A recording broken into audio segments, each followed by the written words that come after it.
Sveiki, su jumis Aurimas, mes čia apie derybas ir šiuo metu esu prie gražaus gamtos reginio Nemuno vingio.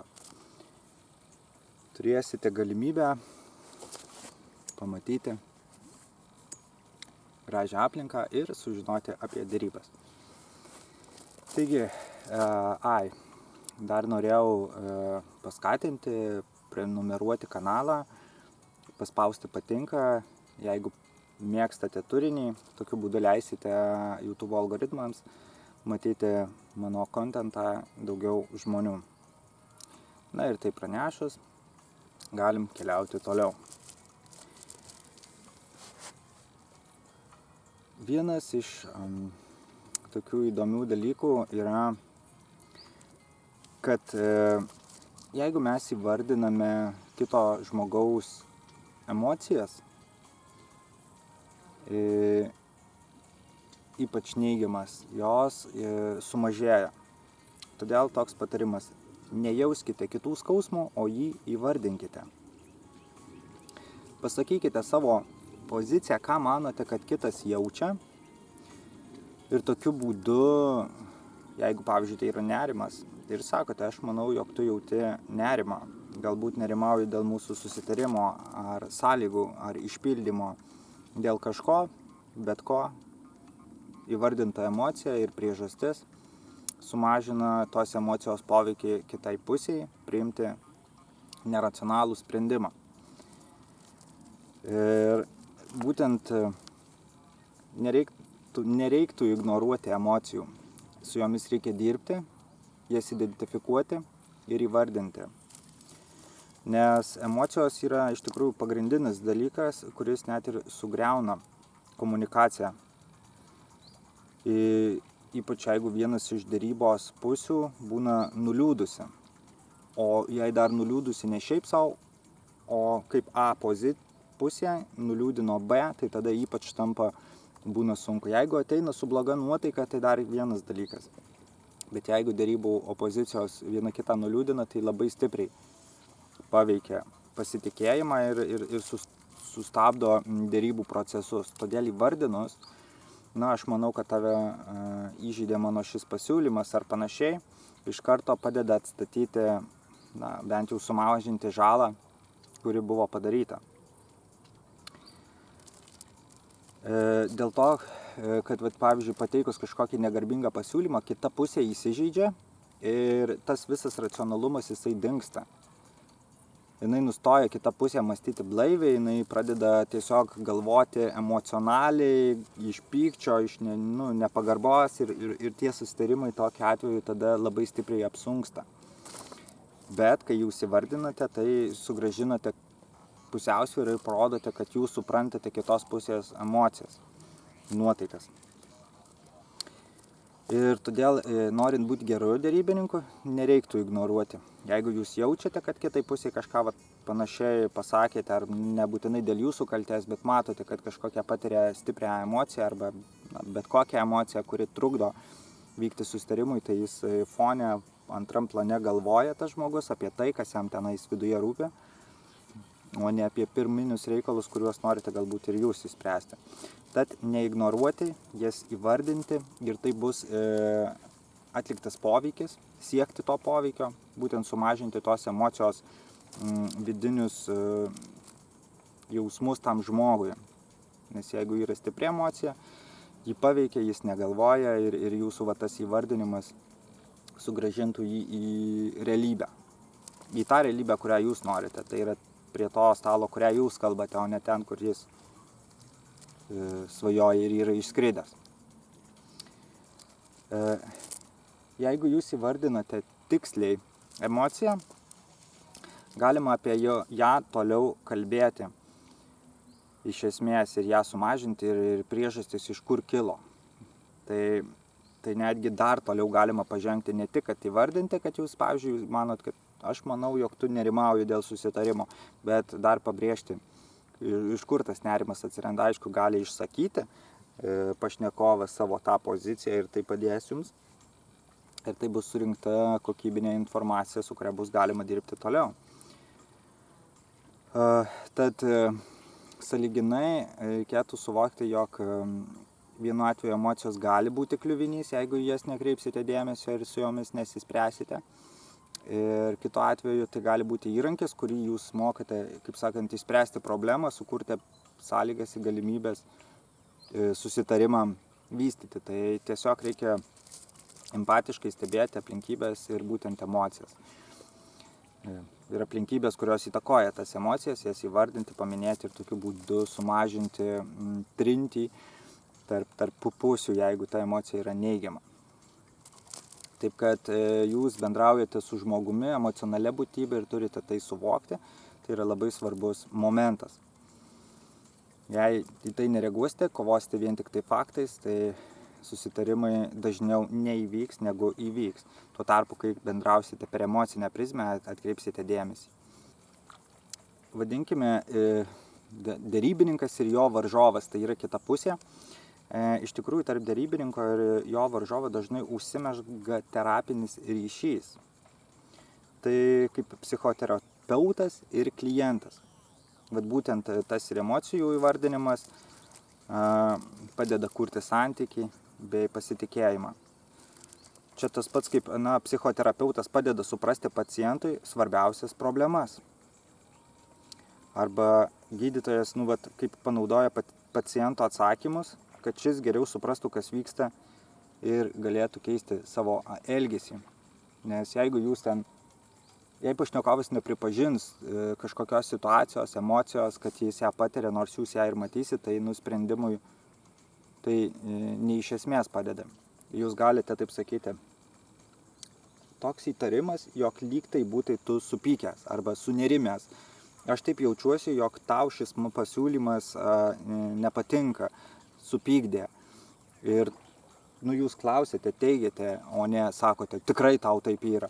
Ne, jūs taip darote tokį, aš jaučiu, aš manau, aš taip galvoju, pradžioj sakiniu ir tada įvardinate ir perduodate estafetę kitai pusiai, pasitikrindami, ar tai tikrai yra tiesa, galbūt jūs ir klystate ir nesate teisus, to irgi reikia neatmesti. Ir būtent tokiu būdu, gražiai ir taktiškai paklausant, aš jaučiu, jog tu lyg tai būtai piktas dėl to pasiūlymo. Ir gali tai būti tiesa, netiesa, jeigu netiesa, tai paneigia arba meluoja, o jeigu tiesa, tai jisai kitą pusę patvirtina ir komitina savo tą nuotaiką ir susitarimą, ko pasiekoja galima toliau tęsti sprendimą, ieškoti naujų susitarimų. Ir panaudojus tą atsakymą iš opozicijos, jūs ir gali sakyti, aš jaučiu, kad tu pyksti. Ar taip gali būti, jog pateikiu netinkamą pasiūlymą? Ir kita pusė sakys, jo, truputėlį pykstu, žinai, ten.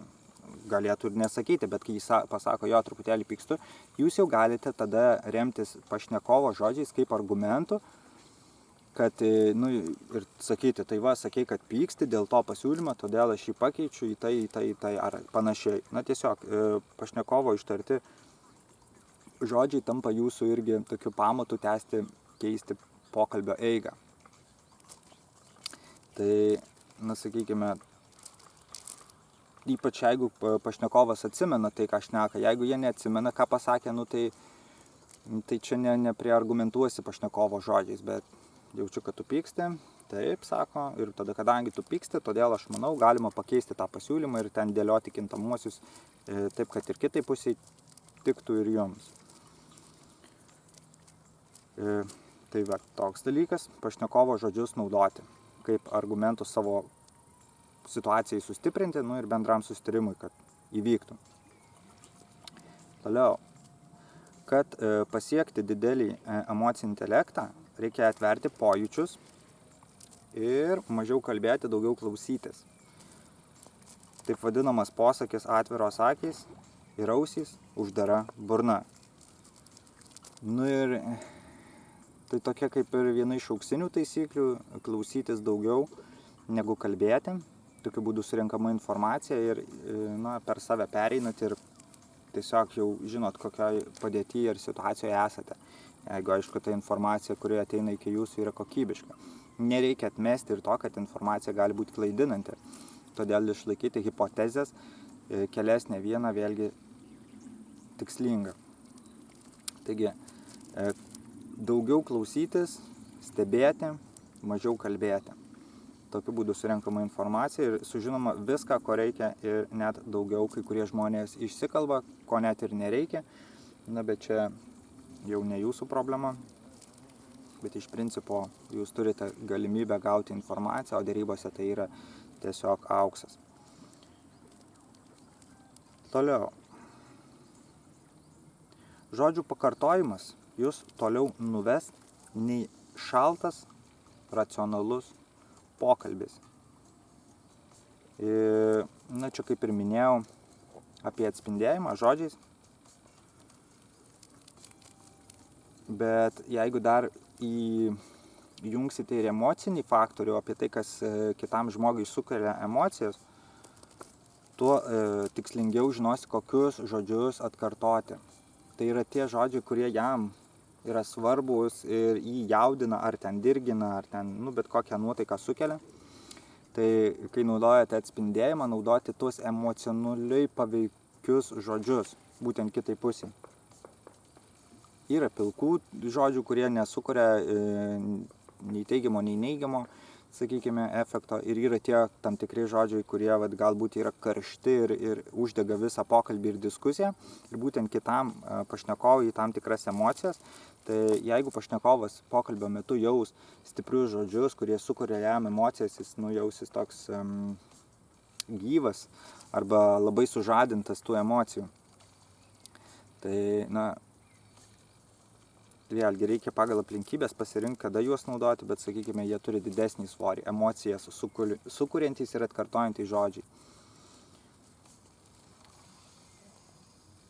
Ir, tai nėra, pasakyčiau, kad tai paprasta pasirinkti tuos žodžius, kurie labiausiai, bet, jūs bendraudami, sakykime, susipažinstate su pašnekovu ir matote, kas, arba jaučiate patirtis, praktiką, jeigu tokią turite, sukuria, tokį pašnekovo, sakykime, poreikių pažinimą.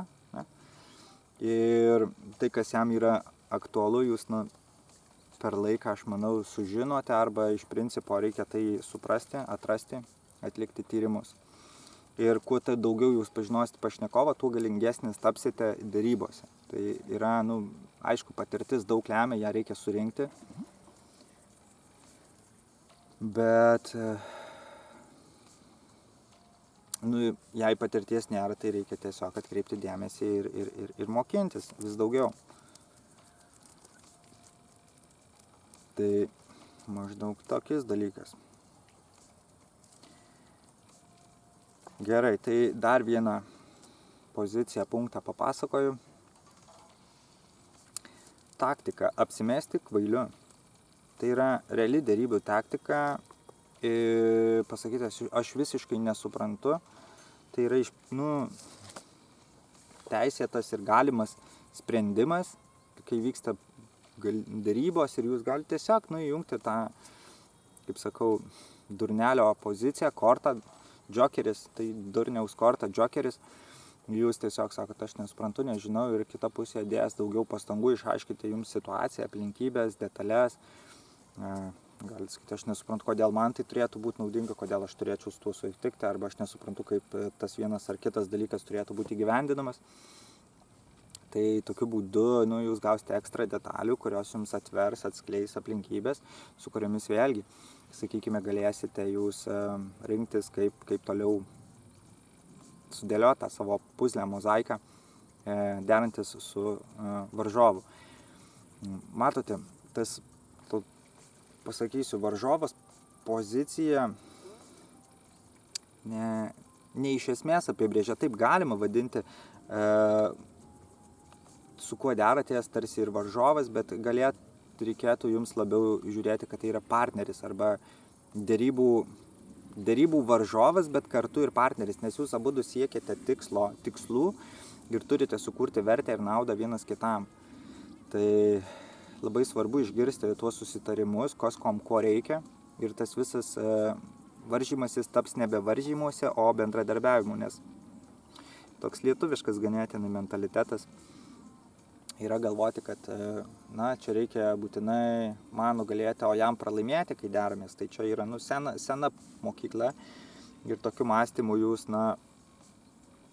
ne taip jau ir dažnai laimėsite, nes būsite ganėtinai nusteikęs egocentriškai. Ir iš visatos prizmės jūs rūpinatės tik savo interesais, o ne bendra nauda, tai todėl net ir pats likimas jums nepadės, o apsunkins situaciją susitarti. Bet jei žiūrėsite nuoširdžiai, kad padėti savo ir padėti kitam, tai pamatysite, tikrai atsiras daugiau galimybių susitarti ir nereiks ten užsiimti kažkokiom manipuliacijom, tiesiog sklandžiau praeisit per procesą, pasiklausite nuoširdžiai kitos pusės interesų, atskleisite savuosius, bandysit sudėlioti pasiūlymus, jeigu nepavyksta iš karto, tai mūsų paskaitų metu pasidomėję apie tam tikras taktikas, jas pritaikysit, panaudosit ir sukursit ryšį su kita pusė, su tuo dėrybų varžovu arba partneriu galima vadinti ir tai prieisit greičiau susitarimo. Iš principo susitarimo prieisite. Tai kai deratės, negalvokit vien tik apie save, galvokit ir apie kitą pusę. Tai suteiks jums didelį pranašumą, tokių ir karminių, ir visatos požiūrių, ir aplinkybių, ir situacijos. Visos tiesiog bus daug palankiau linkusios dėstytis. Tai čia toks į dorovę link nukreipiantis patarimas, bet jūs patys sprendžiate, kaip jums naudinga ir kaip jūs tai darysite. Tik paminiu, kad būtent tokiu būdu geriau viskas klostytųsi. Žiūrėkit ne tik savęs, o ir oponento ir tada susitarimai įvyks. Tai dėkui, kad skiriate laiko savo kompetencijoms, su jumis buvo Aurimas, taigi prenumeruokit, rekomenduokit, ačiū ir iki kitų video.